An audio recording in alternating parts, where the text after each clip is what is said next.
Hello বন্ধুগণ, তো সবাই স্বাগত জানাই আমি ওয়েব লিডস ফেসবুক পেজে এবং ইউটিউব চ্যানেলগুলো আছে। ইউটিউব চ্যানেলে গিয়ে আপনি সাবস্ক্রাইব করতে পারুন। আর অনেকগুলো নিউজ আছে, সেখানে নিউজগুলো পড়তে পারবেন। এবং আমার ওয়েবসাইট weblidsbangla.in এ চোখ রাখুন লেটেস্ট নিউজের জন্য। তো আজকে আমরা কিছু কথা বলবো, সেই কথা হচ্ছে যে আমরা এসআইআর নিয়ে। তো এসআইআর কিন্তু হয়ে গেছে, একটা রিভিশন ছিল আমাদের। যাকে যা হয়ে গেছে সবাই জানেন, তার নতুন করে কিছু বলার নেই। আমি একটা গুরুত্বপূর্ণ বিষয় নিয়ে আজকে আমি একটা গুরুত্বপূর্ণ বিষয় নিয়ে আমি আলোচনা করব। তো আলোচনা কিসের আছে, যে অনেক ভোটার কিন্তু ডিলিট হয়েছে, ঠিক আছে? যেমন আমাদের নিজেদের বুথেই কিন্তু ১০৪ খানা ছেলে ভোটার এবং 64 সম্ভবত মেয়ে ভোটার ডিলিট হয়েছে, ঠিক আছে? তো এতজন ডিলিট হয়েছে ভোটার। আমার একটাই বুথে, ঠিক আছে? আমাদের তো নাম নিজেই পেন্ডিং এ ছিল, ঠিক আছে? তো সেটা আমাদের ফাইনাল লিস্টে আ সবার নাম এসছে। আমরা ভোট দিতে পাবো। কিন্তু প্রবলেমের কথা হচ্ছে যে এতজন ভোট দিতে পাবেন না। আর এতজন যাদেরকে ডিলিট করেছেন তারা কিন্তু সবাই জীবিত। মৃত ব্যক্তি কেউ নেই। মৃত ব্যক্তি যারা ছিলেন তারা কিন্তু ১ম এসআইয়ের পরে কিন্তু ড্রাফট লিস্টে ডিলিট হয়েছে। আজকে আমি কিছু জিনিস দেখাচ্ছি। আমি কিছু জিনিস দেখাবো, আ যে এটা চক্রান্ত না কি এটা আপনারাই বলবেন, যে আসল ব্যাপারটা মানে গন্ডগোলটা কিভাবে? ডিলিট কিভাবে হয়েছে? আচ্ছা, ডিলিটের আগে কিন্তু একটা কথা বলে রাখি, যে ভিডিওটা সবাই কিন্তু শেষ পর্যন্ত দেখেন। দেখার পর কিন্তু অবশ্যই একটা ডিসিশন বা কমেন্ট করবেন। ঠিক আছে? ঠিক আছে, আপনারা হয়তো কেউ বিরোধ, কেউ মতবিরোধ বা আ অনেকের হয়তো ভালো নাও লাগতে পারে। কিন্তু সত্য কথা, আর যারা সত্যর সাথে দাঁড়াবে তাদেরকে কিন্তু ভিডিওটা অবশ্যই দেখে কিন্তু তাদের একটা নিজের মনোভাব পরিবর্তন হবে। ঠিক আছে? যে যাই থাকুক না কেন। এখানে কিন্তু ডিলিট হয়েছে প্রত্যেক বুথে ১০০, ২০০, ২৫০ এমনকি ৩০০, ৩৫০। আমরা যেটা শুনেছি ৬০০, একটা বুথে নাকি আমাদের মানিকচক বিধানসভার কথা বলছি। একটা বুথে নাকি ৬০০ প্লাসও ডিলিট হয়েছে। ঠিক আছে?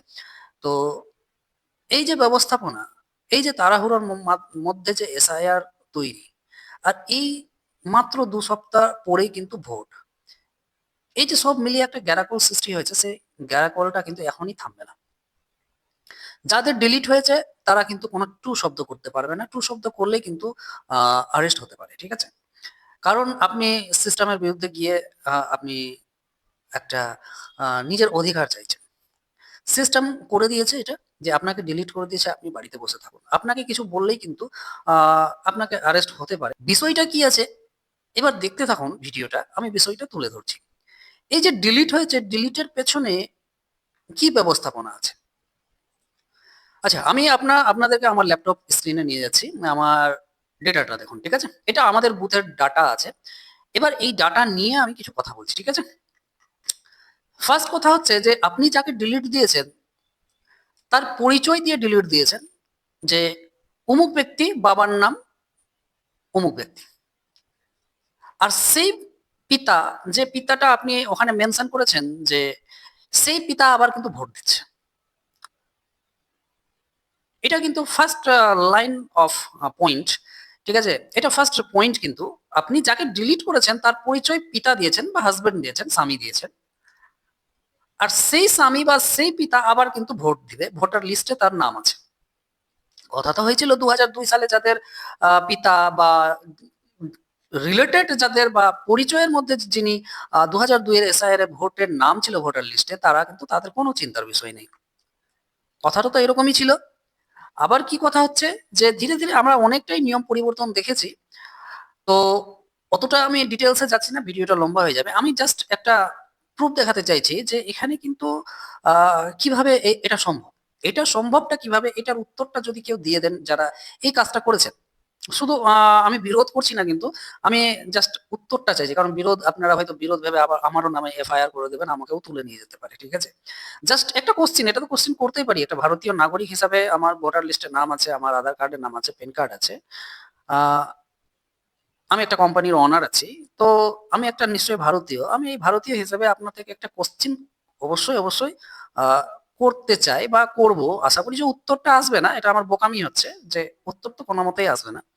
হ্যাঁ, যদি উত্তর কেউ দিয়ে থাকেন বা পারেন তো দিতে পারেন। কমেন্টে এসে দিয়ে দিবেন। আর যে করেছে তিনি যদি এসে সবার সামনে এটা বলতে পারেন যে এই কারণটা কি, তাহলে তো খুব সুন্দর হয়। আচ্ছা, এখানে আমি দেখাই যে এখানে ভোটার লিস্টে আপনারা দেখতে পাচ্ছেন এই ভোটার লিস্টটা হচ্ছে যাদের নাম ফাইনাল লিস্ট এসছে এরা ভোট দিতে পারবে। এর মধ্যে আমারও নাম আছে, ভোট দিতে পারবো। এখানে এটা ডিলিটেড লিস্ট, আমি একই বুথের কথা বলছি, এখানে আপনি বুথ দেখতে পারেন, ঠিক আছে? এই যে আপনি বুথটা দেখে নিন 49 আর এটারও 49, ঠিক আছে? তো এই 49 বুথের আমাদের যে এই বুথটা আছে এই বুথের মধ্যে আমি একটা নাম দেখাতে চাইছি।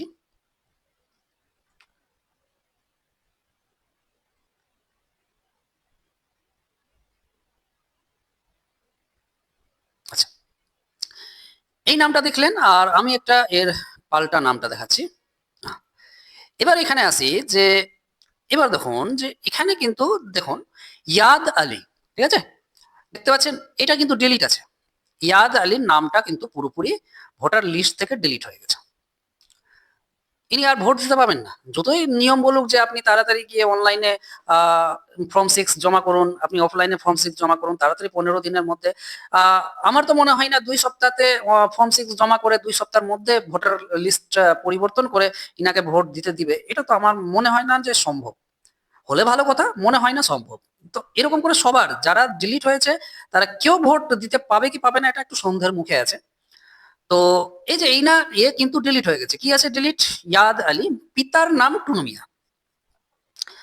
টুনু মিয়াটা কি আছে? টুনু মিয়া কিন্তু ভোট দিচ্ছে, তার কিন্তু এসআইআর এর যে নাম আছে কোনো মতেই আসেনি, তিনি জেনুইন ভোটার, তিনি কিন্তু ভোট দিবেন, তার কোনো প্রবলেম নেই।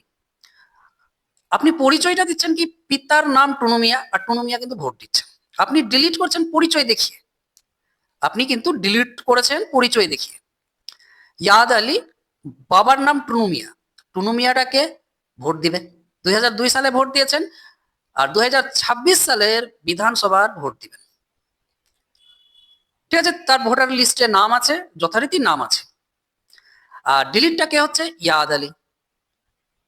তাহলে আপনি ডিলিট করছেন পরিচয় দেখিয়ে, আপনি ডিলিট করছেন কিন্তু পরিচয় দেখিয়ে যে অমুক লোকের অমুকের ছেলে ভোট থেকে ডিলিট হয়েছে। আপনি পরিচয় ভোটার পরিচয় চাইছেন, ভোটার পরিচয়, এটা তো ভোটার কার্ডটা তো ভোটার পরিচয়, আপনি ভোটার পরিচয় চাইছেন আর ভোটার পরিচয় পেয়েছেন আর আপনি ডিলিট করেছেন সেই ভোটার পরিচয় দেখিয়ে, ঠিক আছে? এক গেল। এবার এখানে চলে আসি একটু ইন্টারেস্টিং বিষয় আরো দেখে নিন।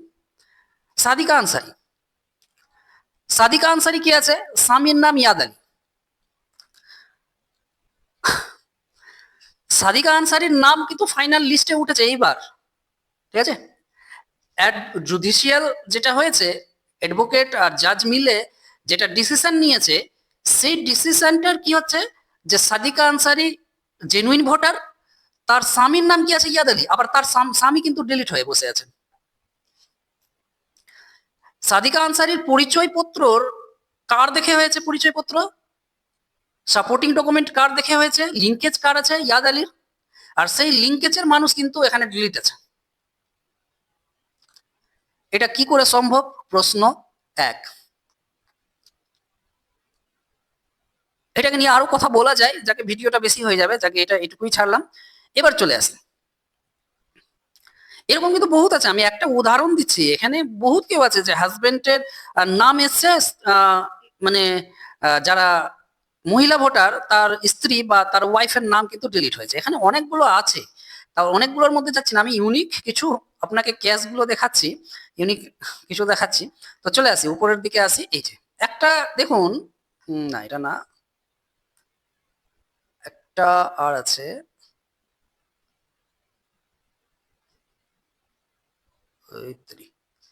আচ্ছা এখানে দেখুন, এটা কিন্তু আরো ইন্টারেস্টিং। হ্যাঁ, ওটা তো না হয় সবকিছু মিলে গেছে, হ্যাঁ মিলে কিন্তু বাদ দিয়েছি, এটা কিন্তু আরো ইন্টারেস্টিং। দেখুন এখানে কি আছে, নীলাম খাতুন, এর হাজবেন্ড নাম কামাল হোসেন, লিঙ্কেজ কার সাথে করিয়েছেন? এর কিন্তু কার সাথে লিঙ্কেজ? পরিচয়কে কমল হোসেন। এখানে দিয়েছে যে নীলম খাতুন কিন্তু ডিলিট হয়েছে, স্বামীর নাম কি আছে? কমল হোসেন। স্বামীর নাম কিন্তু এখানে খুঁজে পাওয়া যাচ্ছে না, পাওয়া কিন্তু যাবেও না। এখানে কিন্তু কামাল হোসেন আছে, এটা আকার যুক্ত হয়ে গেছে, এখানে আকার আছে, এটা কিন্তু জেনুইন নেম। আর এখানে কিন্তু কমল হোসেন করেছেন, কিন্তু পরিচয় কার্ড দিচ্ছে, এখানে যদি বাবার পরিচয় দিতেন তাহলে না হয় মেনে নিতাম যে বাবার পরিচয় দিয়ে কিন্তু এ পরিচয় ঠিকঠাক মিলছে না বা ট্রান্সফার হয়েছে, বিয়ে হয়ে ট্রান্সফার হয়েছে, ভোটার কার্ড বা ভোটের পরিচয়পত্র ট্রান্সফার হয়েছে, অ্যাড্রেস চেঞ্জ হয়েছে বলে কিছু একটা গন্ডগোল হয়েছে, মিস্টেক হয়েছে বলে আমি নাম দিয়েছি। কিন্তু এখানে কিন্তু লিঙ্কেজ কাকে দেখানো হয়েছে, এখানে কিন্তু নিলাম খাতুনের পরিচয় কি, তার পরিচয় হিসাবে কাকে দেখানো হয়েছে, কমল হোসেনকে। আর এখানে কামাল হোসেন কিন্তু লিস্টে নাম এসছে, এবার ফাইনাল লিস্টের নাম চলে এসছে।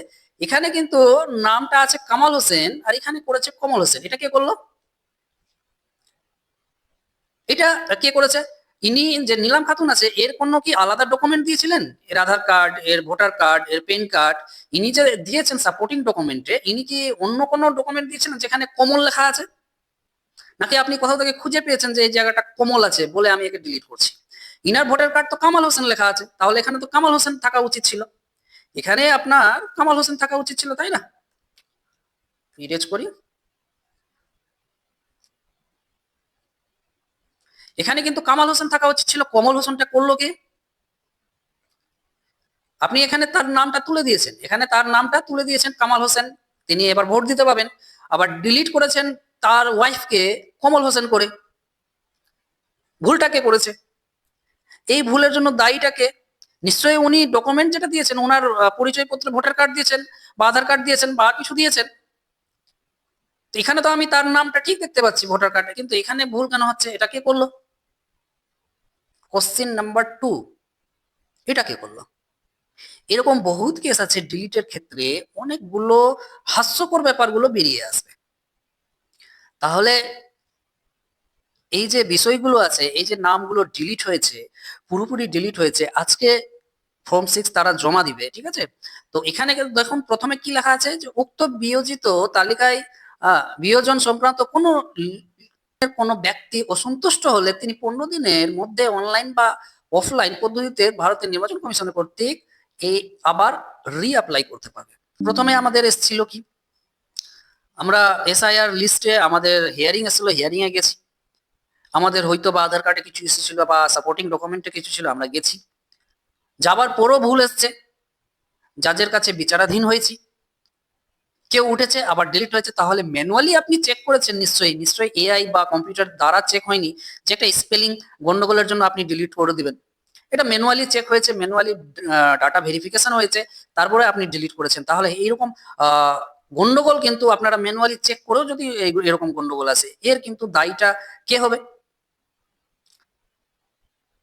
আবার নির্বাচন কমিশনের কোন ডকুমেন্টে কোথাও লেখা নাই যে স্পেলিং এররের জন্য নির্বাচনের যে প্রক্রিয়া, আপনি লিগ্যাল ভোটার না, সেটা কোথাও লেখা নাই। আপনি একটা ভোট, একটা লাইন দেখিয়ে দিন। কেউ কেউ কেউ আপনি নির্বাচন কমিশন যেটা জারি করেছেন যে কি কারা ভোট দিতে পারবেন না বা কারা ভোট অধিকার থেকে বিরত থাকবে, ওই লাইনের মধ্যে, ওই ক্রাইটেরিয়ার মধ্যে আপনার কিন্তু একটা লাইন নেই যে স্পেলিং এররের জন্য আপনার নাম ডিলিট হতে পারে, কোথাও লেখা নাই। স্পেলিং এররের জন্য কোনো মতেই ডিলিট হতে পারবে না। ডিলিটটা একমাত্র হচ্ছে যে পরিচয় না পাওয়ার জন্য, ভোটার পরিচয় না পাওয়ার জন্য, ভোটার ডকুমেন্ট আপনার যদি গন্ডগোল মিলছে না, এক ডকুমেন্টের সাথে আরেক ডকুমেন্ট হয়তো বা মিলছে না, তাও আমি মানতে পারি, কিন্তু নির্বাচন কমিশন তাও কিন্তু বলেনি একটা ডকুমেন্টের সাথে একটা ডকুমেন্ট মিল না থাকলে বা স্পেলিং এরর থাকলে সেটা বাদ যাবে। আপনার পরিচয় যদি না পাওয়া যায়, আপনি ইন্ডিয়ান ভোটার না, তারপরে আপনি বাদ যাবেন। কিন্তু এখানে আপনি দেখতে পেলেন, সূচককে আপনারা সামনে দেখতে পেলেন যে কিরকম একটা গ্যারাকল তৈরি হয়েছে, কিরকম মিস্টেক হয়েছে। হতেই পারে মিস্টেক হয়েছে, ঠিক আছে, মিস্টেক হতেই পারে, কিন্তু এতটা প্রক্রিয়ার পরও মিস্টেক, যদি এই মিস্টেকের ব্যাপারটা থাকে তাহলে আপনি এত তাড়াহুড়ো করলেন কেন? যেখানে 2 বছর, একটা এসআইআর প্রক্রিয়া 2 বছর বা তার চেয়েও বেশি লাগতে পারে, সেখানে আপনি 2 মাস 3 মাসের মধ্যে কমপ্লিট করতে চাইছেন। আর আজকে যারা ডিলিট হয়েছেন তাদেরকে বলছেন তাড়াতাড়ি আপনারা ফর্ম 6 ফিল আপ করে দিবেন, আবার নতুন করে অ্যাপ্লাই করবেন। তো এই 2 সপ্তাহের মধ্যে, যে ভোট আমাদের খুব বেশি নাই, 2 সপ্তাহ থেকে 1.5 সপ্তাহ সময় আছে, এর মধ্যেই কি আপনারা এত তাড়াতাড়ি সেই নামটা তুলে দিতে পারবেন? এটা তো আমার মনে হয় না এটা সম্ভব। তাহলে ভিডিওটা যদি দেখে মনে হয় কিছু প্রবলেম বা আর কিছু, আপনারা অবশ্যই কমেন্ট করবেন। আর কোনো বাজে কমেন্ট করবেন না। আমি কিন্তু এখানে সবার জন্য আমি বলেছি, সবার জন্য, যে কোনো পার্টি বা কোনো দল নির্বিশেষে না, তো আপনারা কোনো ধর্ম বা কোনো জাতি বা কোনো পার্টি হিসাবে এই ভিডিওটা বা এই একটা তথ্য যে আমি পেশ করলাম, ডাটা পেশ করলাম, এই হিসাবে না দেখে একটা সত্যের সাথে বা সত্যর পথে বা সত্যর সাথে দাঁড়ানোটাই সবচেয়ে বড় ব্যাপার। যে হ্যাঁ, এটা একটা প্রবলেম আছে। যারা ডিলিট হয়েছে তাদের সাথে একটা গন্ডগোল হয়েছে। এটা সবাইকে তাদের সাথে থাকতে হবে। আমার নাম চলে এসেছে বলে আমি খুব খুশি আছি, আমি ভোট দিতে পারবো। তো এটা না।